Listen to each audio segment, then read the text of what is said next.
Buenas tardes, mi nombre es Marly Tatiana Fonseca Padilla, soy del curso 11.3 y estoy presentando mi proyecto de matemáticas que se llama Embriología Humana. Mi equipo está conformado por Dayana Cerrato, Emaida Pérez, Lucero Mejía y en este caso por mí. Empecemos. El resumen de mi trabajo es estudiar y analizar el comportamiento del feto durante cada semana de gestación.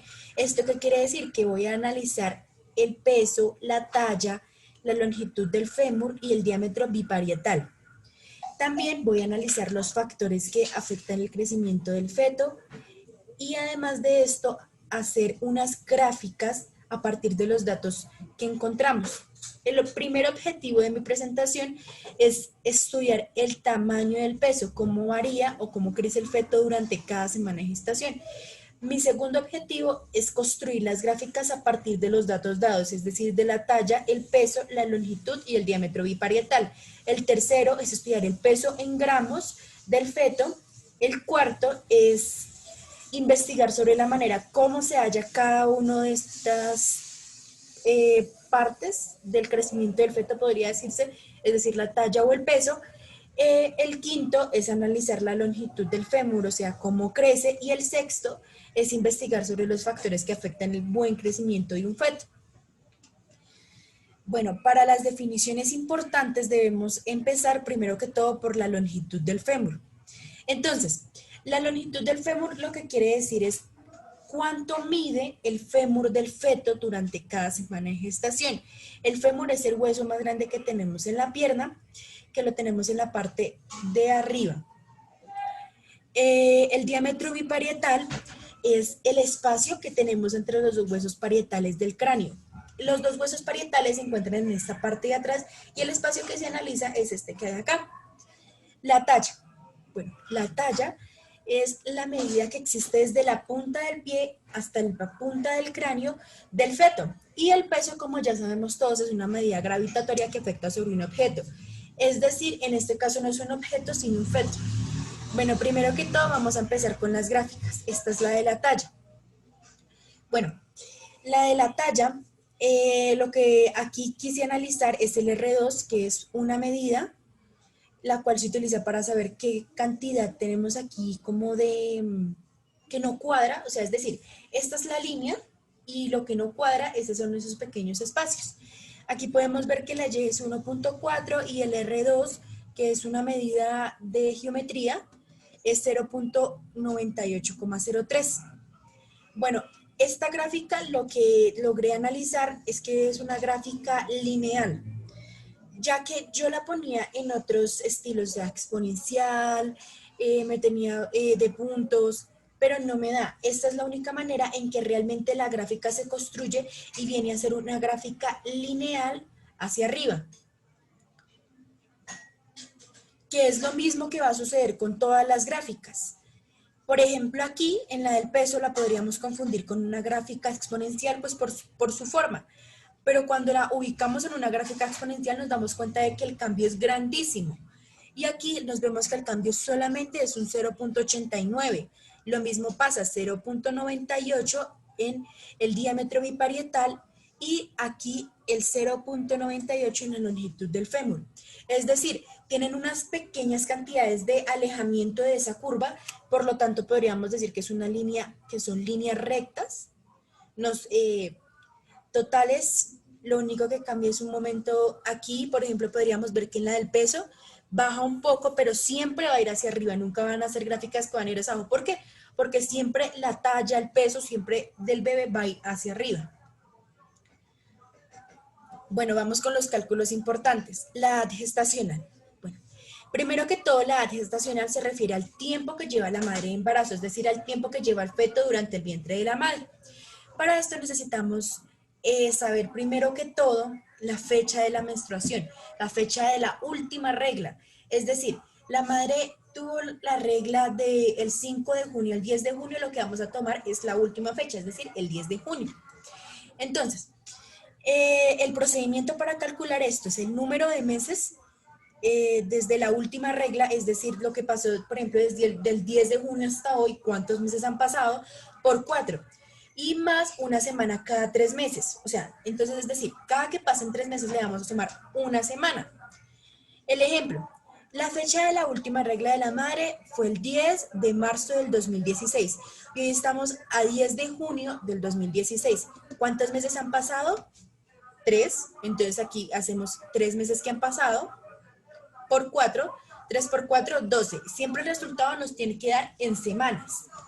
Y ahora, tenemos que calcular la cantidad de meses que han pasado en eso. Entonces, como solamente, ya les dije anteriormente, cada que pasen 3 meses se le va a sumar una semana, como solamente lleva 3 meses, solo le sumamos una semana. ¿Cuánto da? 13 semanas.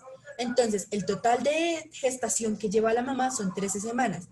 Ahora, hay excepciones donde la madre no se acuerda de su última regla, puede por factores externos que se le hayan olvidado, porque era una madre con un periodo anormal, es decir, que no tenía fechas regulares. Entonces, pues lo que vamos a utilizar la altura uterina. Entonces, la altura uterina es la distancia que existe de entre el pubis y la parte superior del útero. Entonces esta medida se calcula en centímetros. Las enfermeras lo que hacen con un metro es medir desde la parte inferior de la barriga de la madre hasta arriba el ombligo, que es más o menos donde se encuentra el útero.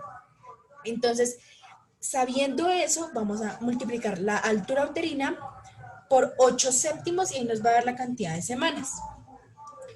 Bueno, la fecha probable del parto. ¿Qué es la fecha probable del parto? Ya como sabemos que una fecha probable del parto es cuando el día más o menos cuando van a hacer el bebé, la fecha, la semana.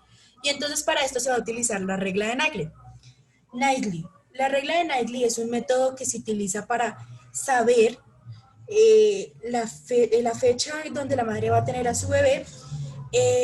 Fue creada por Karl Naglitz en 1778 y él era un obstetra alemán que fue muy famoso por inventarse esa regla para que fuera más fácil que las madres supieran exactamente cuándo cumplían las 40 semanas para sus bebés.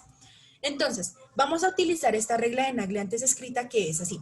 Fecha de última regla menos 3 meses más una semana. Es decir, entonces, la madre, la fecha de la última regla fue el 10 de noviembre, qué pena, del 2015. Entonces, el mes es el 11 y le vamos a restar 3 meses, que es lo que nos dice la regla de Nagle que hay que restarle. Entonces nos va a dar total 8 meses. Día 10. Entonces, como sabemos que le tenemos que sumar 7 días, que son una semana, nos va a dar 17 días. Entonces, la fecha estimada del parto es el 17 del mes 8 del 2016. ¿Por qué el 2016 y no el 2015? Si nos damos cuenta, nos va a dar el siguiente mes, nos dice 8 meses y ya después no se puede pues nada más. Sigue la talla fetal. Bueno, como ya sabemos, la talla es la medida que existe entre el del bebé y entonces para esto se va a utilizar los meses lunares. Bueno, un mes lunar, un calendario fue utilizado, esta medida fue utilizada para crear, para saber medir esto. Entonces, los calendarios lunares lo que están haciendo es, bueno, un mes lunar es el tiempo que existe entre dos cícigas sucesivas. Entonces, la definición precisa varía dependiendo del mes. Entonces, digamos que hizo luna llena, luna menguante. Esto depende mucho del mes y de las lunas que existen. Pero generalmente un mes lunar son 28 días. Siempre, pues, generalmente para esta fórmula de la talla. Entonces, lo que nosotros vamos a hacer aquí es, primero que todo, saber que 40 semanas equivale a 10 meses lunares. Eso hay que tenerlo muy presente. Entonces, entre el primero y el quinto mes lunar vamos a utilizar la fórmula de mes lunar elevado a la 2 y entre el quinto y el 10º mes lunar vamos a utilizar mes lunar multiplicado por 5. ¿Qué quiere decir esto? Que entre las primeras semanas vamos a utilizar mes lunar a la 2. Entonces, el ejemplo, supongamos que la mamá tiene 3 meses lunares. Entonces lo que quiere decir es que tiene 28 días multiplicado por 3, que en este caso es... La mamá lleva 84 días de embarazo. Entonces, como sabemos que esos son 3 meses lunares, entonces, como está aquí entre esta medida, lo vamos a elevar a la 2. Esto nos va a dar 9 centímetros, que es lo que en ese caso tendría el bebé cuando lleva ese tiempo de semanas. Y ya cuando son 10 meses lunares, que ya son las 40 semanas, que es lo normal que tiene que tener una mamá de gestación, el bebé más o menos tiene que medir 50 centímetros, que es lo que generalmente mide un bebé. Bueno, el peso fetal se va a utilizar la regla de Johnson.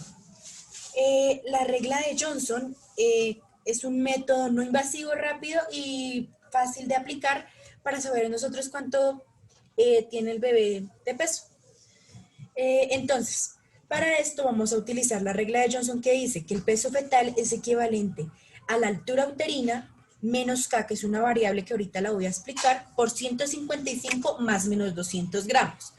Bueno, K es una variable que depende de si el bebé está encajado o no está encajado. Entonces, lo que quiere decir esto, cuando el bebé está encajado, quiere decir que el bebé no está dentro de la pelvis de la mamá, y ya va a variar. ¿Por qué digo variable? Porque varía si está encajado o no. Cuando está encajado, el bebé es 12. Cuando no está encajado, el bebé, o sea, la K va a valer a 11. Un ejemplo aquí. Ejemplo, entonces la altura uterina nos dicen que son 32 centímetros y que el bebé está encajado. ¿Qué quiere decir? Que vamos a utilizar la variable de 12 porque K en este caso vale 12. Entonces, peso fetal 32 centímetros menos 12 por 155. Nos va a dar 3.100 gramos. Más menos 200, entonces quiere decir que esto nos va a dar. Es decir, que el feto puede pesar entre 3.100 gramos más pues, o menos 200 gramos. Entonces yo le añadí el más, puede pesar en ese caso 3.300 gramos. Aquí más o menos esta medida es la que mide el bebé ya más o menos en las 40 semanas. Entonces, una fórmula fácil también para calcular la altura uterina es el número de semanas de gestación menos 4. Entonces la mamá, digamos, supongamos que tiene 36 semanas o 40 que son las normales, entonces 40 semanas menos 4, 36. Aquí estoy utilizando las últimas semanas porque utilicé 36 semanas, que es lo normal entre 36 y 40, entonces le restamos 4 y queda 32.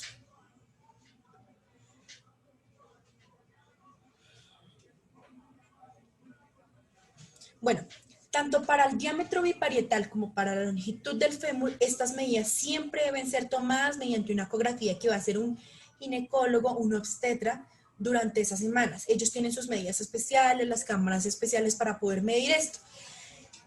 Bueno, ¿cómo se mide entonces el diámetro biparietal o cómo lo hacen ellos? Ellos lo que están haciendo es tomar radiografía y durante ese momento congelan para saber, congelan la imagen justamente en la parte del cráneo, entonces lo que van a medir es o sea, aquí lo que existe aquí en esta parte, aquí podemos ver que está la parte parietal izquierda y la parte parietal derecha.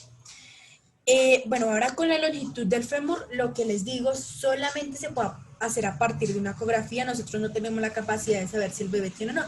Pero lo que sí les puedo decir es, digamos, dependiendo de la medida del fémur, saber cómo va el bebé. A ver, aquí lo que nos dice es que P5mm. ¿Qué significa esto? Son medidas que nos dan a nosotros para saber si el bebé está bien. Nos dan una tabla. Esta tabla dice, aquí están todas las medidas del bebé. Entonces, P5mm entonces significa que el bebé está muy bajito de crecimiento, es decir, que si nosotros nos dicen que, por ejemplo, la longitud del fémur del bebé está ubicada, no sé, en 10, nosotros nos vamos a ir, entonces aquí a buscar en la tabla el que dice 10. Nosotros lo vamos a ver aquí, si está ubicado en P5, el bebé está mal, si está ubicado en P50, el bebé está en perfecto estado, pero si está en P95, el bebé está muy por encima. Bueno, los factores que afectan el crecimiento fetal. Primero que todo, las causas maternas. También, digamos, aquí incluye la alimentación de la madre, entonces lo que nos está diciendo es el peso, la talla, dependiendo de la señora, las anomalías intrauterinas, que esto ya tiene que ver mucho con las mujeres, de las enfermedades. Aquí las enfermedades crónicas como hipertensión arterial, diabetes y todas estas enfermedades que sabemos que afectan al embarazo, el tabaco, el alcohol y la escasa ganancia de peso durante el embarazo. Es decir, si la madre no sube de peso bien, va a afectar a su bebé. Las causas fetales, embarazo múltiple, ¿qué quiere decir esto? Mellizos, gemelos, trillizos, las anomalías cromosómicas o síndromes genéticos, ya sabemos que estos son los cromosomas. Un cromosoma no se forma bien, lo que va a generar es que los niños salgan con síndrome de Down o diferentes enfermedades. Las malformaciones congénitas, ¿esto qué es lo que va a pasar aquí? Que una parte del bebé, es decir, puede ser un riñón, el corazón, el cerebro, no se va a formar adecuadamente. Las causas placentarias: insuficiencia placentaria, desprendimiento crónico, placenta previa y acretismo placentario suceden por fuera del vientre de la madre. Esto quiere decir que son enfermedades dentro de la madre. Puede desprenderse la placenta para provocar amenazas de aborto. La madre puede que la placenta no le crezca bien, por lo tanto el crecimiento de su bebé no va a ser bueno. Y por eso es que muchas veces los bebés pueden hasta morir, porque aquí en el acretismo o en la placenta previa, en cualquiera de estos, la placenta puede llegar a matar al bebé. Bueno, las conclusiones de las gráficas: bueno, de la talla, que es una gráfica con bastantes curvas, la mayoría en zigzag, la mayoría pequeñas, y según la línea de tendencia podríamos asemejarlo a una línea recta. En el peso, bueno, esta gráfica yo observé que era un poco inclinada, parecía exponencial, pero por su curva decidí por una línea de tendencia exponencial, pero esta no funciona.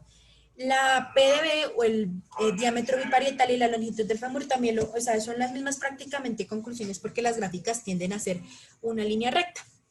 Bueno, las conclusiones es que cumplí con todos los objetivos, analicé las gráficas, lo que afecta a los bebés, analicé los gráficos, las conclusiones importantes.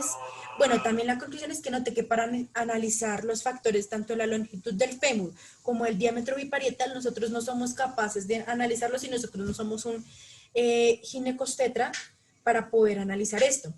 Bueno, los datos tomados fueron, los datos, por ejemplo, de la talla y todos estos fueron tomados a partir de un histograma que se encuentra en una página que se llama FaceMama. Pueden buscarla, facemama.com, y esta página fue creada especialmente para que las madres pudieran saber cómo crece su bebé. Incluso hay una aplicación que nos trae el histograma. ¿Qué es un histograma? Un histograma es un círculo donde nos dice, digamos, aquí está la semana, y aquí nos va a decir la talla o el peso del bebé, que debe corresponder más o menos a esa semana. ¿Por qué no decidimos ir a los hospitales? Bueno, primero que todo, por esto que estamos pasando, la pandemia, no podíamos salir en ese entonces. Y no, cuando además fuimos a Profamilia, nos dijeron que estas eran informaciones reservadas. Bueno, los datos y fórmulas importantes que los hallé en una clase dictada por un ginecostetra. Durante esta clase yo aprendí cómo hallar ciertos cálculos, por ejemplo, la talla, el peso. Él me explicó muy bien cómo era la altura uterina. Y Google fue la herramienta fundamental para esto. Mediante Google hallé muchas fórmulas, pude basarme. Entonces, pues para esto no tuve problemas. Y ya, estas fueron mis conclusiones, mi presentación. Mi grupo fue Embriología Humana. Traté de esforzarme durante todo el año y aprendí bastantes cosas que no sabía, y es un tema muy interesante. Gracias.